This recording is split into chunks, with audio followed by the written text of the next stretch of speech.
1880 90ல் உலகத்தில் ரொம்ப பணக்காரராக இருந்தவர் அப்படின்னு சொல்லி பார்த்தீங்கன்னா ஆல்ஃப்ரெட் நோபல் அப்படின்னு சொல்லி ஒருத்தர். 1970களில் நான் நிறைய ரேடியோவில் யுவபாரதி ப்ரோக்ராம் நிறைய காம்பியர்லாம் பண்ணுவேன். அந்த காலத்தில் என்னுடைய திறமையாளர்கள் கிடைக்கல, என்னுடைய உறவினர் அங்கே இருந்தார், அதனால் இனிஷியலாக உள்ளே கிடச்சிது சான்ஸு. அப்புறம் நல்லா பண்ணதுனால தொடர்ச்சியாக கொடுத்துட்டு இருந்தாங்க.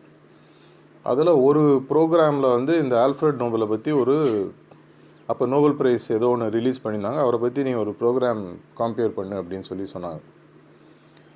அவரை பற்றி நிறைய படித்த பொழுது ஒரு இன்ட்ரெஸ்டிங் தகவல், அதுவும் ஆன்மீகத்தில் வந்து சேரக்கூடிய ஒரு முக்கியமான தகவல் அப்படின்னு சொல்லி பார்த்தீங்கன்னா, ஆல்ஃப்ரெட் நோபல் வந்து ஒரு பெரிய பணக்காரர்.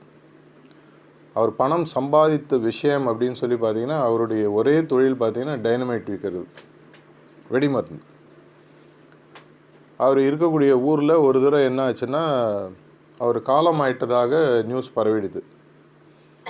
ஒரு ப்ரெஸ் ரிப்போர்ட்டர் வந்து அவர் வந்து காலமானவொன்னா அவரை பற்றி நம்மலாம் எழுதுவோம் இல்லையா, நினைவஞ்சலி அப்படின்னு சொல்லி, ஆபிச்சுவரின்னு சொல்லி எழுதுகிறார். மறுநாள் ப்ரெஸ்ஸில் வரவும் வந்துடுச்சு. அதை ஆல்ஃப்ரெட் நோபல் வாங்கி படிக்கிறாரு. அதை இவரை பற்றி அவ்வளோ கீழ்த்தரமாக எழுதியிருக்கான். உலகத்தில் வந்து பல பேர் சாவிற்கு காரணமான இருந்தாலும் இந்த ஆள் நல்ல வேளை போய் தொலைங்க, இவர் போன நேரத்துக்கு கூட இந்த வெடிமருந்தையும் தூக்கிட்டு போயிருந்தானா எல்லாருக்கும் நல்லா இருக்குன்ற மாதிரி எழுதிட்டார். இவருக்கு இது படித்தோன்னா பயங்கர ஷாக்கு. அந்த ஆளை கூப்பிட்டு கேட்குறாரு, ஏன்ப்பா இது மாதிரி எழுதினேன்? ஐயா, நீங்கள் ஆக்சுவலாக சாகலைன்னு எனக்கு தெரியாது, ஆனால் இதுதான் உண்மை, எழுதிட்டேன், தப்பாக நினச்சிக்காதீங்க.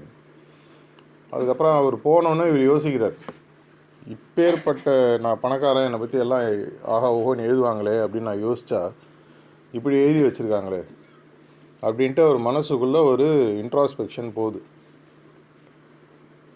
அதுக்கப்புறம் வந்து அவர் முடிவு பண்ணுறார், என்னுடைய காலத்தையும் தாண்டி என்னுடைய எதிர்கால சந்ததியர்களும் எதிர்காலத்தில் வரக்கூடிய மனிதர்களும் என்னை பற்றி பெருமையாக பேசணும், லீவ் அ லெகசி பிஹைண்ட் அப்படின்னு இங்கிலீஷில் சொல்லுவாங்க. அப்படின்னு அவருக்கு ஒரு எண்ணம் வந்தது. அந்த எண்ணத்தோடு அவர் வந்து நிறுவனம் செஞ்சது தான் இந்த நோபல் ப்ரைஸ் அப்படின்னு சொல்லிய விஷயம். வருடம் இன்றைக்கி வந்து அறிவியல், பௌதீகம், பீஸ், இந்த மாதிரி பல விஷயங்களில் வந்து உலகத்தில் பெரிய சாதனைகள் செய்தவர்கள் விஞ்ஞானிகளுக்கும் மெய்ஞானிகளுக்கும் இந்த ப்ரைஸ் வாங்குறதுன்றது ஒரு பெரிய ஒரு முக்கியமான விஷயமாக ஆகிடுது. அவர் போய் கிட்டத்தட்ட இப்போ ஒரு 100 வருஷம் 120 வருஷத்துக்கு மேலே ஆகிடுது. ஆனால் இன்றைக்கும் வந்து பார்த்திங்கன்னா வருடம் அவரை பற்றி பாசிட்டிவாக பேசுகிற மாதிரி ஒரு லெகசி விட்டுட்டு போனாங்க.